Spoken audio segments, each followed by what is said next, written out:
আমি শুরুতেই কংগ্রেস মুখপাত্র চন্দন ঘোষ চৌধুরীর কাছে আসবো। দেখুন, মানুষ হয় দেখে শেখে কিংবা ঠেকে শেখে। যন্তর মন্তরে এত বড় জেনজিদের আন্দোলন, ককরোচ জনতা পার্টির আন্দোলন, যে আন্দোলন একেবারে কেন্দ্রকে পিছু হটতে বাধ্য করলো, শেষ পর্যন্ত সেই আন্দোলনের চাপে পড়ে শিক্ষামন্ত্রীর পদ থেকে ধর্মেন্দ্র প্রধান ইস্তফা দিলেন। কিন্তু তারপরেও সেখান থেকে কি কোনো শিক্ষা ঝাড়খণ্ডের এই কংগ্রেসের জোট শরিকের সরকার সেটা নিল না বলে আজকে এই দিনটা আপনাদের দেখতে হচ্ছে।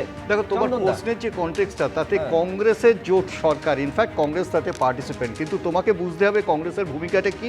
শুধু কংগ্রেস না, এই ইন্ডি জোটের প্রসঙ্গটা তুমি তুলেছিলে, ইন্ডিয়া অ্যালায়েন্স, মূলত একটা জিনিস তুমি বুঝতে হবে, রাহুল গান্ধী একেবারে প্রথম দিন থেকে এই ছাত্রদের সামনে যেমন যন্তর মন্তরে, ঠিক তেমনভাবে এই রাঁচিতে যে আন্দোলন চলেছে তার পাশে দাঁড়িয়ে আছেন। তুমি আজকেও যদি এই উইনিং যে উচ্ছ্বাস তুমি দেখাচ্ছ, সেখানেও রাহুল গান্ধী বলছেন this is the right way of functioning. আমার প্রশ্নটা হচ্ছে, যে কোনো রাজনৈতিক, আমি বলছি যে রাহুল গান্ধী দিল্লিতে গেছিলেন, সেই রাহুল গান্ধী কতবার ঝাড়খণ্ডে গিয়েছেন? দাঁড়ান, আর দিল্লি যন্তর মন্তরে আন্দোলনকারী এবং যারা পুলিশের মারে আক্রান্ত হয়েছে তাদের নিয়ে সাংবাদিক বৈঠক করেছেন। সেই পুলিশের মারে ঝাড়খণ্ডের এই আন্দোলনকারী পড়ুয়ারা বা যারা পরীক্ষার্থীরা তারা আক্রান্ত হয়েছেন, কজনকে নিয়ে রাহুল গান্ধী সাংবাদিক বৈঠক করেছেন? শুভ্রজিৎ, এটা ওয়ান ওয়ে অফ ইন্টারপ্রিটেশন। তুমি একটা জিনিস বোঝো, সর্বভারতীয় ক্ষেত্রে যখন এনটিএ কে নিয়ে প্রশ্ন উঠেছে, সে প্রশ্ন আজও উঠেছে, এবং তারপরেও তুমি জানো এক্সামিনেশন ডিফেক্টেড হয়েছে, 3টে এক্সামিনেশন যেখানে আবার নতুনভাবে দেওয়া হবে। অ্যাট দি সেম টাইম তুমি এটাও দেখো, প্রত্যেকটা ক্ষেত্রে ঝাড়খণ্ড একটা নির্দিষ্ট স্টেট, সেখানে কংগ্রেস নেতারা উপস্থিত, সেখানে কংগ্রেসের লেজিসলেটররা সরাসরি বসছেন মুখ্যমন্ত্রীর সাথে, যেখানে হেমন্ত সোরেনের সাথে, এবং পরিষ্কারভাবে বলছেন কংগ্রেসের স্ট্যান্ডটা কি। আমার প্রশ্নটা হচ্ছে, সার্বিকভাবে শুধু রাহুল গান্ধী নয়, কংগ্রেসের तमाम নেতৃবৃন্দ এখানে ছাত্রদের পাশে, সততার পাশে, এবং এক্সামিনেশন রিফার্বিশ তাই হতো তাহলে এই ছবিটা দেখতে হতো না, এই আন্দোলনরত ছাত্রদের এই অনশনের পথে হাঁটতে হতো না চন্দনদা। বাস্তবে যেটা বলছেন সেটা যদি প্রতিফলিত হতো, এই ছবিটা আমাদের দেখতে হতো না। না, এটা তো খুব স্বাভাবিক। আন্দোলনটা হয়েছে, জান্তার মন্তরেও তো আন্দোলন হয়েছে, আমাদের পার্লামেন্টে বারবার আমরা এইটি নিয়ে প্রশ্ন তুলেছি, প্রশ্নটা কোনো ডিসকাশন হয়নি।